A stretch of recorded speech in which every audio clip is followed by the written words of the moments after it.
ನಿಮ್ಗೊಂದು business plan ಬೇಕಾ? ನಾನು ನಿಮ್ಗೊಂದು ಬಿಸ್ನೆಸ್ ಐಡಿಯಾ ಕೊಡ್ಲಾ? 2956 ಗೂಗಲ್ ಐಡೆಂಟಿಫೈಡ್ ಮೇಕಪ್ ಆರ್ಟಿಸ್ಟ್ಗಳಿದ್ದಾರೆ. ಒಂದು ಮೇಕಪ್ ಆರ್ಟಿಸ್ಟ್ ಒಂದು ಮದುವೆಗೆ 50,000 ಚಾರ್ಜ್ ಮಾಡ್ತಾರೆ.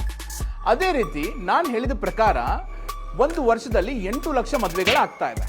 ನೀವು 8 ಲಕ್ಷ ಮದುವೆಗಳಲ್ಲಿ 1% ಮೇಕಪ್ ಆರ್ಡರ್ಸ್ ತಗೊಂಡ್ರು ಕೂಡ 8,000 ಮೇಕಪ್ ಆರ್ಡರ್ಗಳನ್ನ ತೆಗೆದುಕೊಳ್ಳಬಹುದು. ಈ 8,000 ಮೇಕಪ್ ಆರ್ಟಿಸ್ಟ್ಗಳನ್ನ ನಾವು ತೆಗೆದುಕೊಂಡ್ರೆ ಒಂದು ವರ್ಷದಲ್ಲಿ 40 ಕೋಟಿ ಸಂಪಾದನೆ ಮಾಡಬಹುದು. ಈ 40 ಕೋಟಿಯಲ್ಲಿ ನಾವು 1% ಕೆಲಸ ಮಾಡಿದ್ರು ಕೂಡ ನಮ್ಮ ವಾರ್ಷಿಕ ಇನ್ಕಮ್ ಬಂದ್ಬಿಟ್ಟು 40 ಲಕ್ಷ ಆಗುತ್ತೆ ಮೈ ಡಿಯರ್ ಫ್ರೆಂಡ್ಸ್. ನಿಮ್ಗೆ ಬಿಸ್ನೆಸ್ ಐಡಿಯಾ ಇಷ್ಟ ಆಯ್ತಾ?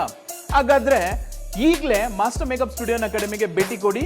ಪ್ರೊಫೆಷನಲ್ ಮೇಕಪ್ ಕೋರ್ಸ್ ಜಾಯಿನ್ ಮಾಡಿ. ನೀವು ಕೂಡ ಒಬ್ಬ ಇಂಟರ್ನ್ಯಾಷನಲ್ ಮೇಕಪ್ ಆರ್ಟಿಸ್ಟ್ ಆಗಿ ನಿಮ್ಮ ಕನಸನ್ನ ನನಸು ಮಾಡಿಕೊಳ್ಳಿ.